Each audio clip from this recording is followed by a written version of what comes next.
Iya, assalamualaikum warahmatullahi wabarakatuh. Ketemu lagi untuk asistensi selanjutnya untuk PI Perekonomian Indonesia. Eh di video yang kali ini gue ingin membahas mengenai kuliahnya Bu Fauzia, apa yang mengenai apa infrastruktur. Jadi bisa dibilang sebenarnya asistensinya loncat, cuma nanti apa namanya yang bagian dari Kementerian Perdagangan nih, Dirjen Pen itu sama yang di perindustrian, gue lupa apa namanya sama yang Bu Sri Mulyani yang kuliah umum itu nanti terpisah apa namanya masih dalam penyusunan lah, masih ada kurang-kurangnya menurut gue. Nah, jadi mengenai infrastruktur ini kenapa sih pemerintah gitu loh yang jadi pemain utama gitu kan? Kenapa pemerintah yang jadi sorotan utama pas ngomongin infrastruktur? Karena infrastruktur yang umum dibicarakan itu adalah barang publik gitu kan. Dimana pada pasar barang publik akan tercipta inefisiensi itu kan apabila diserahkan kepada pasar karena sifatnya non excludable itu kan. Sebagai contoh yang paling gampang pasti teman-teman udah belajar mengenai jalan raya yang nggak macet gitu kan ya, atau jalan raya pada umumnya itu kan non excludable, itu nggak bisa diserahkan kepada perusahaan swasta gitu, untuk apa ya, menyediakan jasa pembangunan jalan ya, atau menyediakan jasa jalan raya lah gitu. Begitu pula dengan apa namanya jasa dari pertahanan dan keamanan gitu, karena non excludable juga untuk apa ya, pembiayaannya itu nggak bisa dilakukan oleh swasta karena orang yang nggak bayar pun akan menikmati apa namanya dampaknya, sehingga nanti ada free rider gitu kan. Nah, dalam prosesnya sebenarnya nanti ada juga apa namanya barang-barang publik yang di apa ya, disediakan oleh pihak swasta tapi tetap melalui pembiayaannya oleh pemerintah gitu. Jadi silakan kamu yang bangun jalan nanti dibayarin sama pemerintah kayak gitulah, seperti itu. Nah, eh, pemerintah perlu memperhitungkan mengenai anggaran yang dibutuhkan, pengeluaran, pendapatan, dan juga utang. Perlu mengingat bahwa ada fungsi distribusi, alokasi, dan stabilisasi dari anggaran. Kayak kita udah bahas di video kemarin, kalau misalnya teman-teman ada yang nonton, apa namanya mengenai APBN, itu kan apa namanya melalui proyek ini yang dijalankan melalui belanja negara, itu fungsi-fungsi ini apa namanya juga perlu diperhatikan seperti itu. Nah, pembangunan dan pemeliharaan infrastruktur itu ya mahal gitu kan. Maka perencanaannya itu nggak boleh separuh-separuh gitu, harus matang dan cukup dan sangat baik ininya apa namanya penyusunannya. Eh itu harus dilakukan sebelum infrastruktur apa yang dibangun itu diputuskan, gitu kan. Apa namanya? Oh, kita mau bikin ini, ya, tapi kita sebelum itu punya duit dulu apa enggak gitu. Jangan bicara apa oke, gue pengen gini gini gini tapi duitnya nggak ada gitu kan. Nah,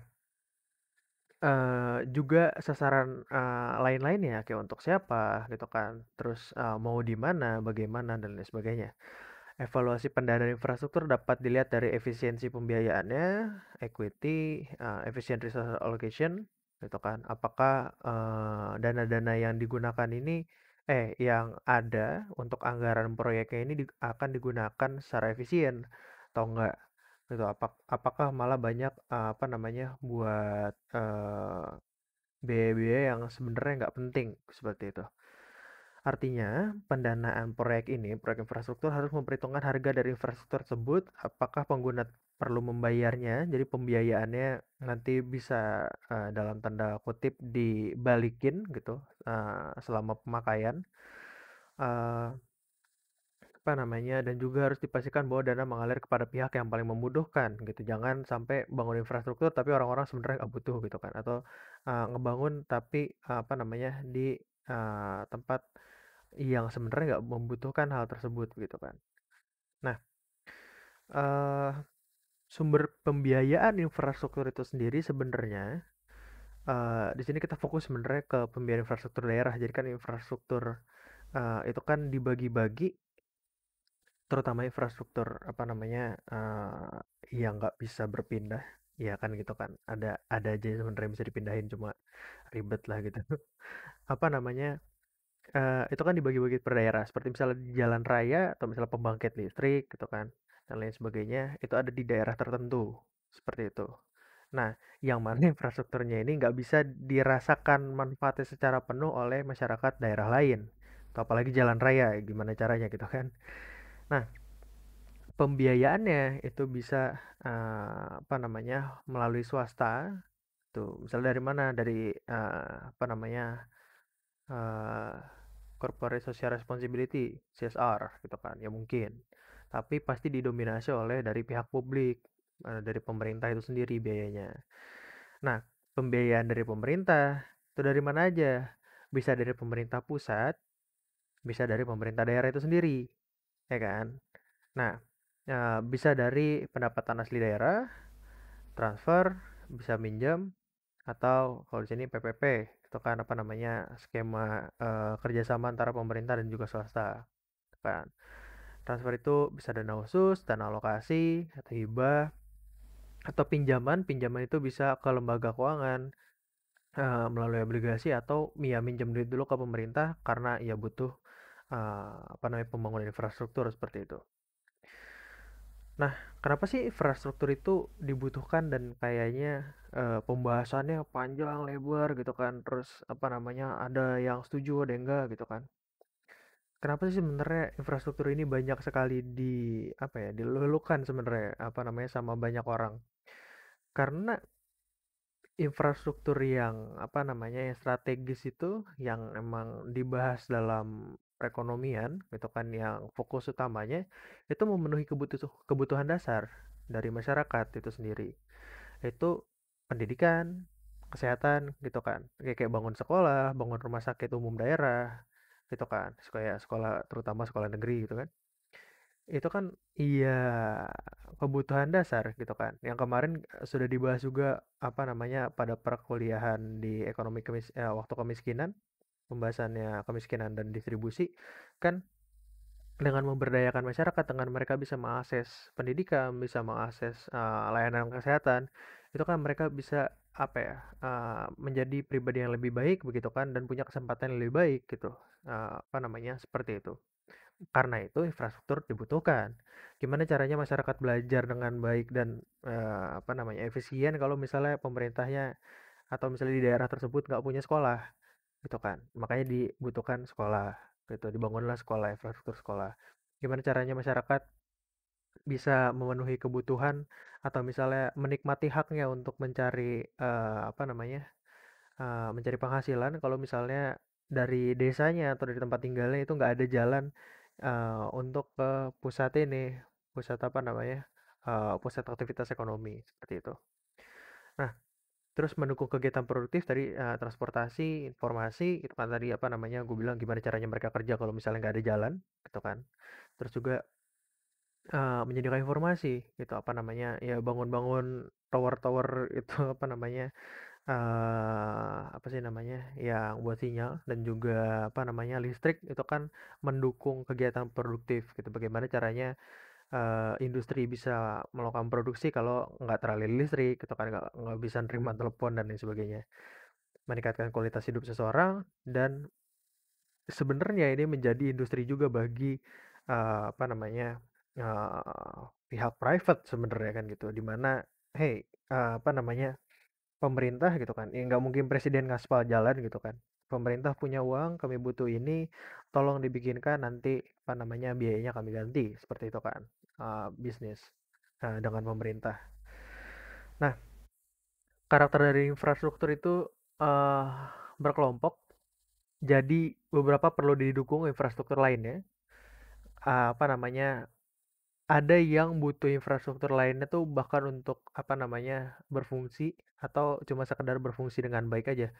Sebagai contoh adalah tadi sekolah misalnya, gimana caranya apa namanya sekolah udah dibuat nih gitu kan. Terus anak-anak gak bisa berangkat sekolah. Kenapa? Karena jalanannya masih tanah gitu kan. Apa namanya? Mereka harus nyebrang sungai, lewati lembah gitu kan. Ribet gitu. Jadi harus di apa ya? Dikomplement dengan infrastruktur-infrastruktur lainnya juga gitu. Infrastruktur juga merupakan long term investment gitu, yang nggak bisa dalam setahun 2 tahun terus dampaknya langsung dirasakan dan balik modal gitu, nggak bisa. Kan. Umumnya tidak menguntungkan sebenarnya secara bisnis. Jadi not cost recovery atau not commercially visible. Jadi makanya tadi pihak swasta itu nggak mau karena tidak menarik bagi mereka untuk apa namanya bikin proyek infrastruktur ini gitu kan. Makanya harus disediakan oleh pemerintah. Jenis-jenis infrastruktur itu ada infrastruktur ekonomi, infrastruktur lingkungan dan sosial. Kalau infrastruktur lingkungan itu seperti pengelolaan limbah, terus juga saluran air dan sanitasi. Terus kalau infrastruktur sosial tuh seperti sekolah, rumah sakit, ruang terbuka hijau, taman dan lain sebagainya. Nah, apa namanya? eh Kalau misalnya dilihat dari fungsi infrastruktur itu bisa secara makro itu bisa sebagai stabilisasi, terus juga redistribusi, apa namanya? Ingat aja fungsi dari kebijakan fiscal gitu kan. eh Apa namanya? Dan juga untuk pemenuhan kebutuhan barang publik baik itu nasional maupun lokal. Nah, pemenuhannya kalau misalnya eh, apa namanya stabilisasi dan redistribusi pendapatan itu cakupannya itu dilakukan oleh pemerintah pusat, gitu kan. Nah, tapi kalau misalnya pemenuhan barang publik yang apa namanya eh, Pengelolaan barang publik yang daerah itu sebenarnya bisa jadi oleh pemerintah pusat maupun pemerintah daerah begitu. Walaupun karena sekarang Indonesia itu apa ya fokus desentralisasi cukup kuat gitu, umumnya oleh pemerintah daerah. Walaupun dananya biasanya oleh bantuan pemerintah juga pemerintah pusat gitu kan. Nah, eh apa namanya kalau kita bicara mengenai infrastruktur itu ada beberapa hal yang harus kita lihat itu ada biaya, apakah apa penggunaan biayanya tepat sasaran atau enggak, gitu kan. Terus apa namanya opportunity cost dari uh, pembuatan infrastruktur ini apa, terus apa namanya biaya sosioekonominya gimana, gitu kan. Makanya biasanya dilakukan apa benefit cost analysis yang nggak cuma ngitung biaya yang terlihat, tapi juga biaya tak terlihat. Seperti opportunity cost-nya. Oh, kalau misalnya ini dibangun jalan, dibangun sekolah dan lain sebagainya, itu masyarakat nggak bisa pakai untuk kegiatan ekonomi seperti itu. Mungkin ada orang-orang yang terdampak sehingga mereka nggak bisa kerja di situ dan lain sebagainya. Itu juga harus diperhitungkan, tuh kan? Nah, apa namanya? eh Selain biaya, terus apa namanya impactnya? Ya impactnya yang diharapkan benefitnya gitu kan? Apa namanya? Secara ekonomi, sosial dan juga lingkungan. Nah, dari delivery dan pemakaiannya itu kita lihat outputnya apa sih gitu kan? Ya, harus sesuai dengan yang dibutuhkan gitu kan. Oh, kita butuh sarana transportasi massal yang bisa apa namanya membuat perjalanan dari A ke B itu semakin cepat. Gitu kan. Apa nih yang disediakan pemerintah? Apakah bus seperti Damri gitu? Apakah kereta yang komuter lain? Ataukah kereta yang monorail atau apa namanya LRT gitu? Apa nih gitu Kak? Nah, terus ya memenuhi demand gitu harus sesuai sama apa namanya kebutuhannya tadi apa gitu kan. Tadi gua kasih contoh adalah transportasi. Terus apakah dia berkelanjutan apa enggak, sustainability apa apa sustainable atau enggak gitu. Jangan sampai ya udah selesai sekarang tapi nanti ada dampak-dampak di belakangnya yang ya tidak menguntungkan gitu kan. Safety and resilience, standar conformance dan service excellence gitu kan. Ya harus memenuhi standar dan juga apa namanya eh apa ya bahasanya? Ya punya standar kualitas tertentu lah. Jangan sampai pernah lihat berita di mana yang apa namanya ada orang ngerusak-rusakin sekolah dan rumah sakit. Seingat gue sekolah deh. Dirusak-rusakin gitu temboknya. Ternyata karena si anggota dewan ini marah-marah kayak apa nih masa saya bisa matah-matahin ini temboknya pakai tangan gitu ya. Ini apa namanya?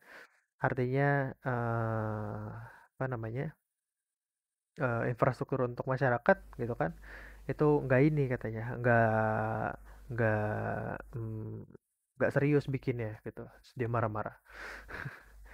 Nah, terus secara institusi gitu kan apakah dia dikelola dengan baik gitu kan dan bagaimana perkembangannya dan juga kapasitas dari si infrastruktur itu sendiri gitu. Apa aja sih challenge-nya dari apa namanya pembangunan infrastruktur dan apa namanya menjaga kualitas infrastruktur itu sendiri?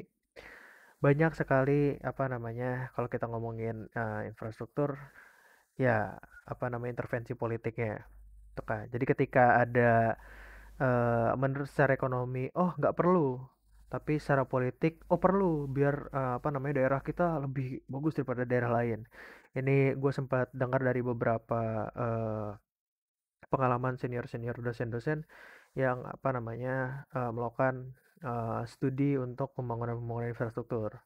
Waktu itu yang gue pernah dengar adalah mengenai pembangunan infrastruktur pelabuhan di mana ada suatu gue lupa kota atau apa dia minta dibuatkan apa namanya rincian anggaran kalau mau buat pelabuhan. Yang jadi masalah adalah di kota sebelah sebenarnya udah ada pelabuhan dan jaraknya nggak jauh. Terus waktu ditanyakan kepada kepala daerahnya kenapa mau ada pelabuhan, ya biar nggak kalah sama kota sebelah, ya kan nggak gitu kan.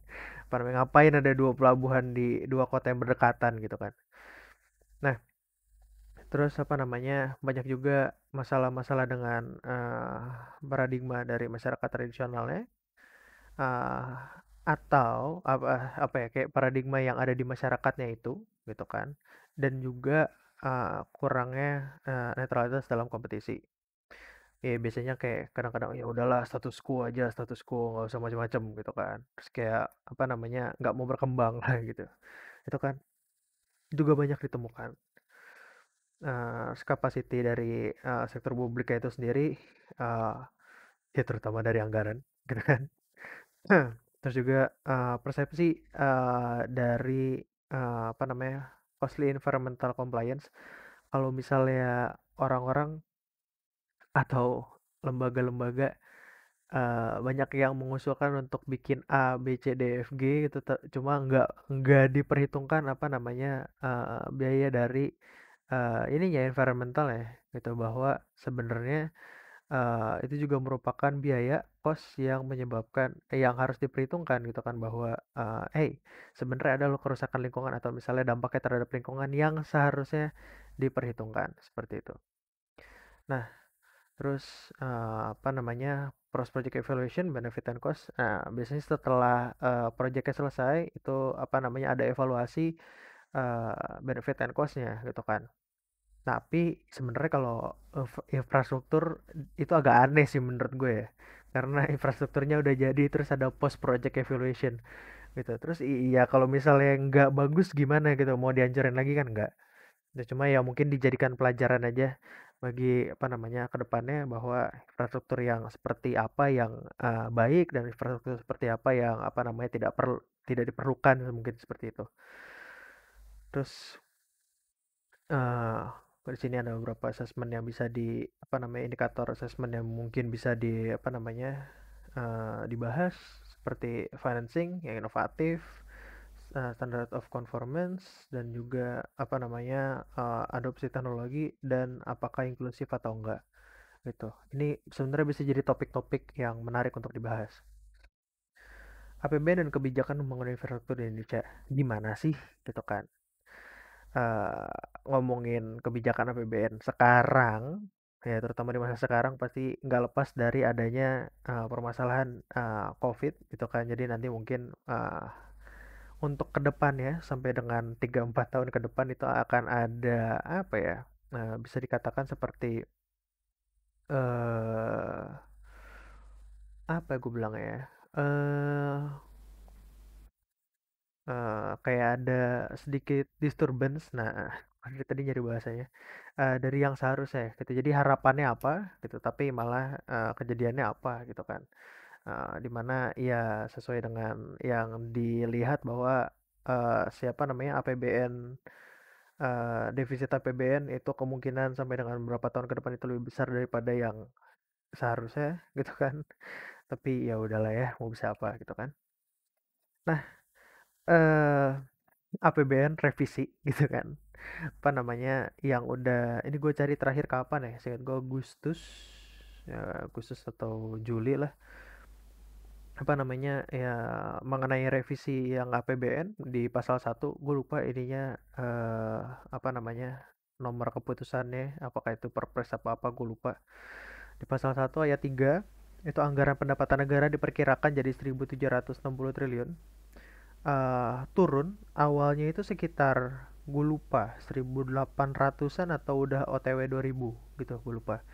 Cuma jadi pendapatan negara diperkirakan turun. Ya, terdiri dari kayak ini pendapatan pajak, dan juga bukan pajak, dan juga ada hibah. Terus anggaran belanja negara diperkirakan naik jadi 2.613,82 triliun, naik gitu. Dimana apa namanya, termasuk tambahan 255,11 triliun untuk penganggaran bantuan atau relief dari masalah COVID ini. Nah, ketika belanja naik, pendapatannya turun, artinya defisitnya makin besar. Makanya kalau misalnya kita lihat kemarin, ya percentage defisitnya per GDP itu ya meningkat, nah cukup jauh gitu kan. Dan juga ayat 5, pembiayaan anggaran diperkirakan 852,93 triliun yang asalnya dari utang gitu kan. Apa namanya, didominasi oleh utang. Nah, apa namanya, anggaran transfer ke daerah dan dana desa di sini itu 762,72 triliun, dan di sini untuk dana desa itu diperbolehkan anggarannya digunakan untuk relief dan bantuan-bantuan COVID-19 dari desa masing-masing gitu. Namun melihat data historis gitu, kita nggak bicara kondisi sekarang dulu.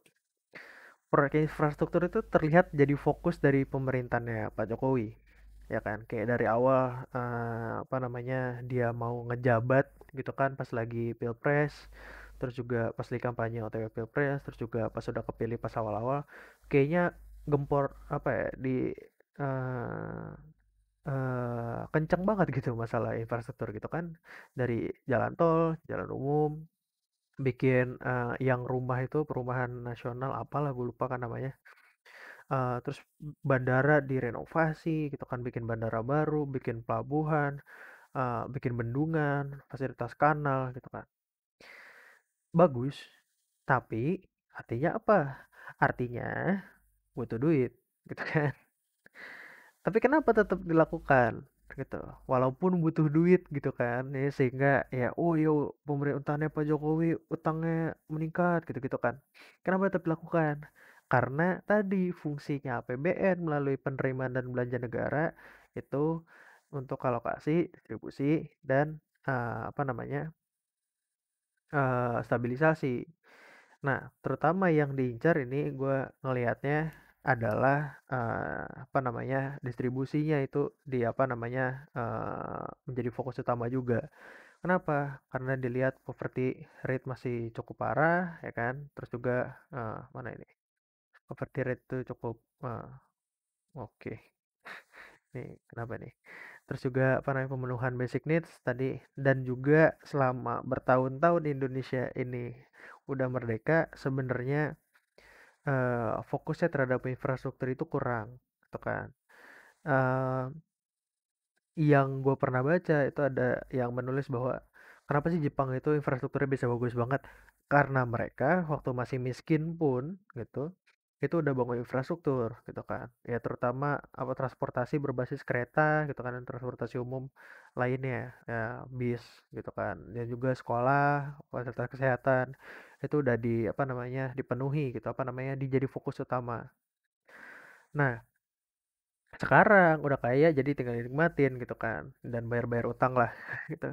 Nah, Indonesia itu eh apa ya, terlalu banyak eh ke-shift gitu fokusnya. Terlalu banyak eh gangguan gitu kan. Mulai dari apa namanya, masih ribut sama Belanda, terus juga ada pemberontakan gitu kan. Terus habis itu eh yang paling apa ya, yang bisa gue lihat sebenarnya yang ngomongin infrastruktur atau fokus infrastruktur itu Pak Soeharto. Cuma habis itu kan banyak yang aneh-aneh gitu kan. Terus kemudian masa-masanya akhir itu udah mulai apa, udah krisis. Terus juga di masa pemerintahannya Megawati, Gus Dur gitu kan, dan juga Habibie itu post krisis itu masih mikir pas di pemerintahan SBY itu kena ini lagi kan, apa namanya fokus di pertumbuhan sama di apa namanya waktu itu kena krisis 2008 juga kan. Banyak banget ininya. Sekarang mikirin COVID gitu kan. Jadi apa namanya lack of infrastructure gitu karena nggak dipikirin gitu kelihatannya. Fokusnya lebih ke yang lain dan juga distribusi yang tidak merata gitu kan. Banyak ya sudah dibahas juga di masalah aglomerasi dan juga apa namanya proses transformasi struktural yang akumulasi banyak apa ya fokus pemerintah itu di Jawa gitu kan. Ya, baik dari pemerintah pusat maupun pemerintah daerah. Kenapa pemerintah daerah banyak yang bagus di Jawa? Ya karena aktivitas ekonominya banyak di Jawa gitu kan, penerimaan pajaknya banyak di Jawa, mereka punya duit lebih banyak gitu kan, sehingga mereka bisa bangun-bangun lebih baik daripada daerah-daerah lainnya yang aktivitas ekonominya lebih sepi kan gitu. Nah, ini kalau dilihat dari apa namanya Equitable Regional Development, ini rencananya untuk Indonesia Emas tahun 2045 gitu kan, 100 tahun Indonesia merdeka, apa namanya eh dia kayak berfokus atau apa namanya punya tujuan untuk eh, pembangunan dan juga pertumbuhan di kawasan Indonesia Timur dan juga tapi tetap maintain pertumbuhan di Jawa gitu ya karena ya di situ fokusnya sebenarnya gitu kan. Nah, arah kebijakannya apa? Kalau di Papua itu berbasis makanan dan juga resource base ekonomi sektor. Ya, apa namanya? Karena masih banyak area hutan dan juga ini gitu kan. Kenapa dia di sini resource base economic sector? Karena ada emas gitu kan. Ya, emas dan logam-logam lainnya. Kalau di Bali dan Nusa Tenggara dan sekitar Maluku itu turis dan juga perikanan gitu kan. Terus Sulawesi itu industri makanan. Terus di Kalimantan itu manufaktur gitu kan dan juga energi. Di Jawa ya trade and service, Sumatera itu pengennya arahnya itu ke industri dan juga apa namanya penghubung dengan Asia ya karena banyak dari negara-negara Asia yang lain sebagainya itu kan ininya di Sumatera, lebih dekat ke Sumatera, gitu kan. eh Ya apa namanya apa ya bisa dibilang bahwa tujuannya dan fokus-fokus utamanya itu jalan utama gitu kan sehingga apa namanya terhubung antar daerahnya terus apa ingin ada rail based transportation dan high speed train gitu kan. Nah yang pernah gue lihat itu kan di daerah-daerah Sumatera juga udah mulai apa ya ada rencana proyek atau udah jalan gitu proyek dari apa pembangunan kayak kereta gitu jalur kereta.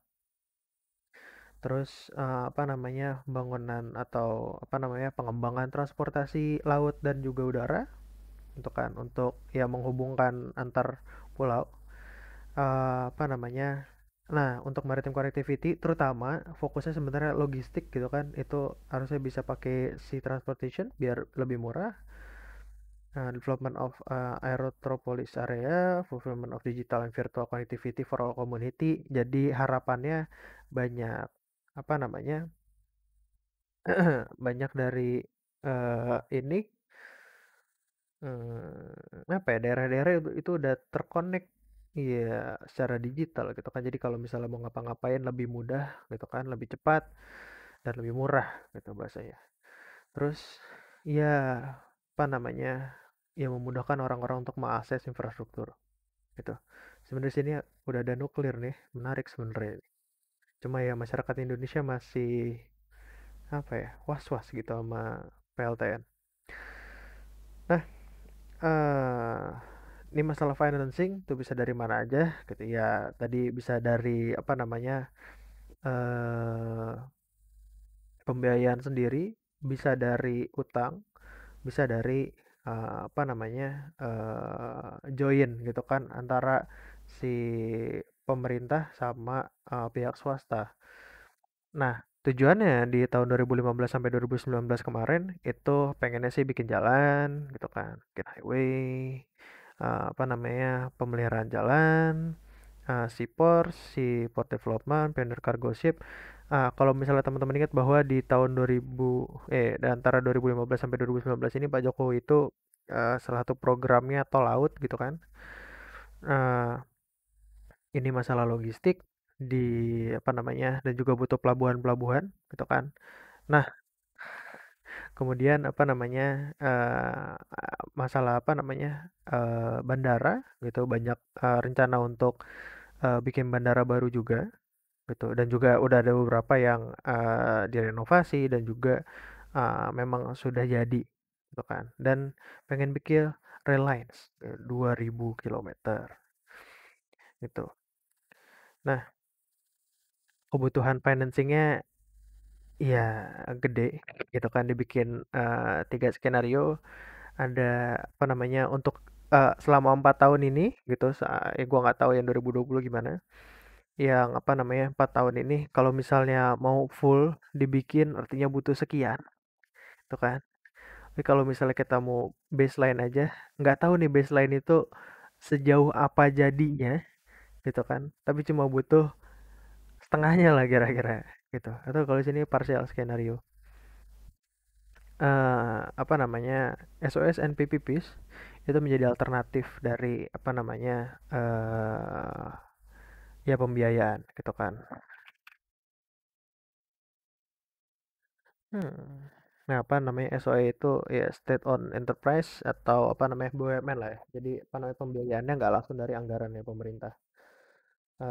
Jadi kayak "Ya udah PLN punya duit punya ya udah bangun apa gitu kan. Apa namanya pembangkit listrik urusannya dia lah. Nah, apa namanya Hmm. Oh, nih.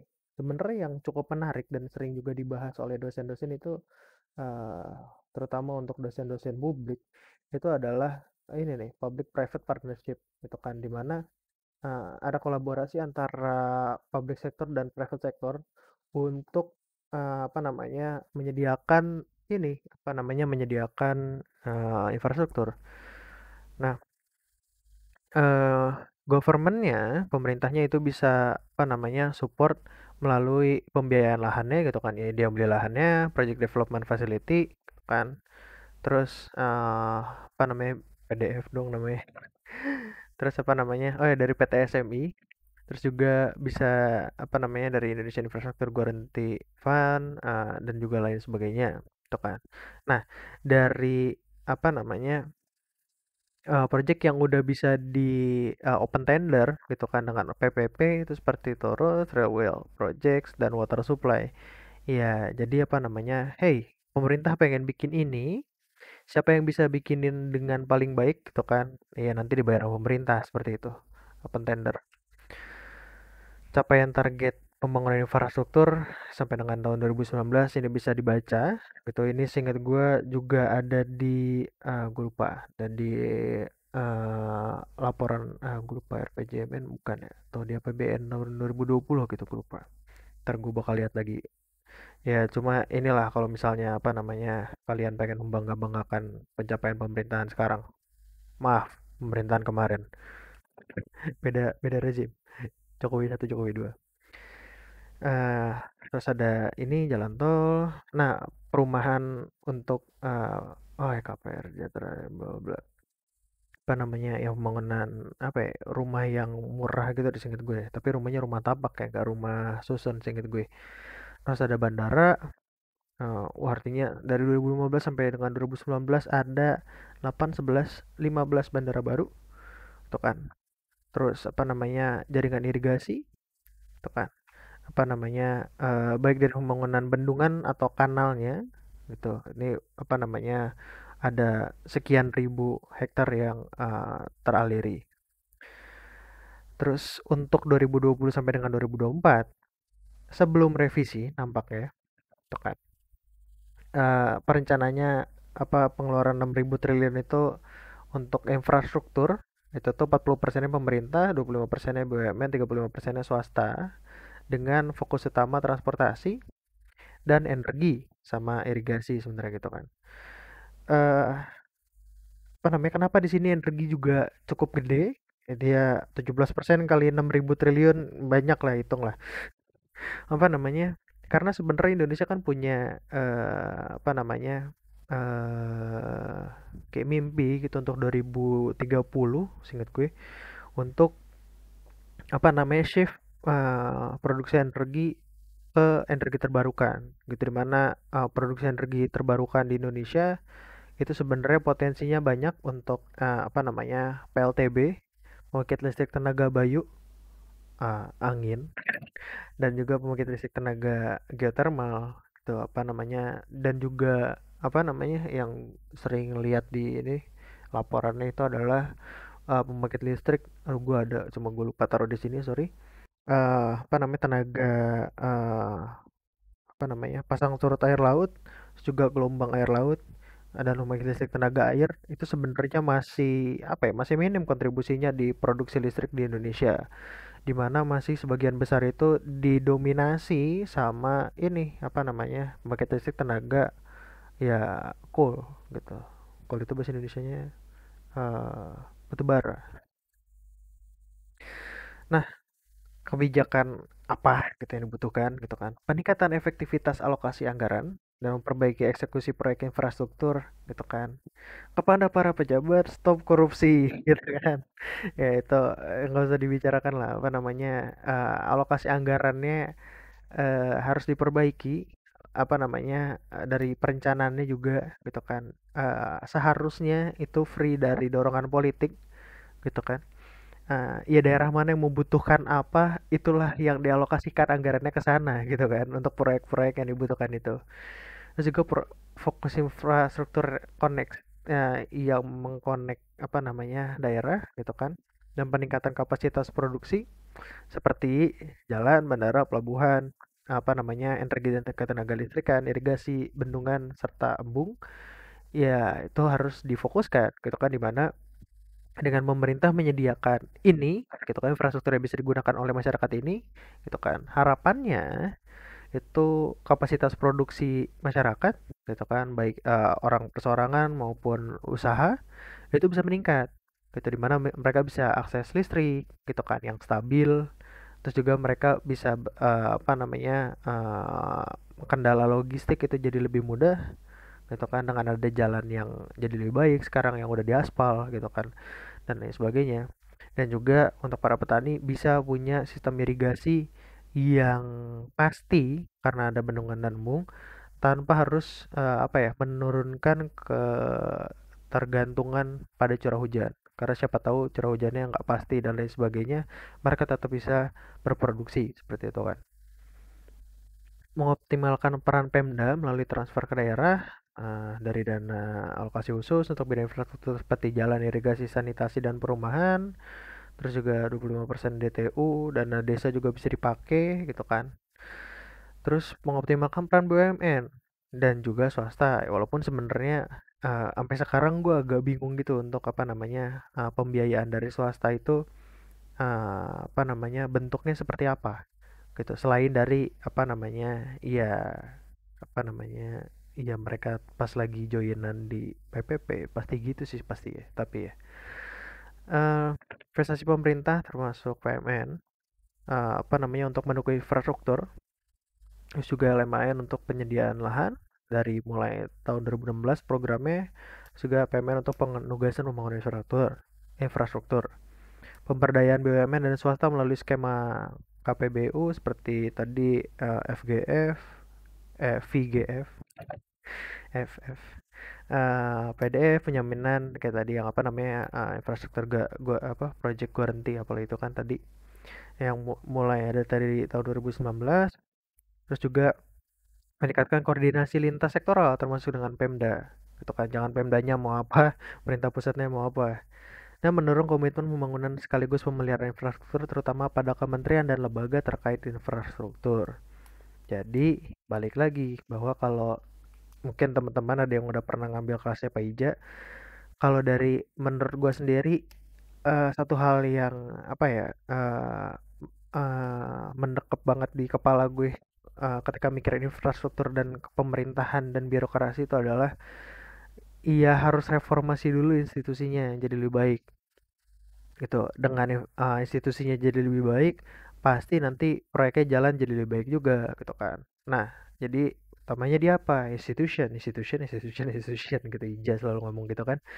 Nah, apa namanya, itu gua sangat sangat sangat setuju untuk hal tersebut.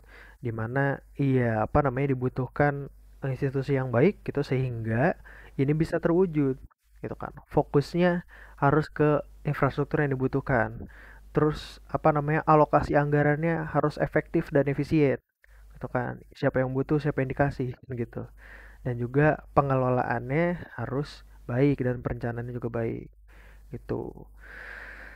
Eh, Seperti biasa, apa namanya, kalau misalnya ada yang mau didiskusikan, boleh, apa namanya, silakan kontak gue aja di Line atau misalnya komen juga nggak apa-apa di sini kalau misalnya mau gue jawab di komen. Insya Allah gue buka YouTube.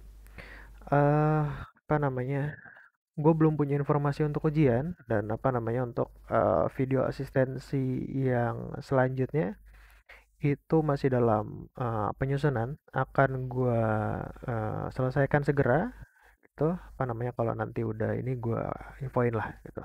Terima kasih kalau ada teman-teman yang tetap menonton 41 menit video gue gitu kan. Ya walaupun asistensi biasanya kalau offline kan 1 jam 2 jam ya. Terima kasih seperti biasa. Semangat terus belajarnya. Sehat selalu. Wassalamualaikum warahmatullahi wabarakatuh.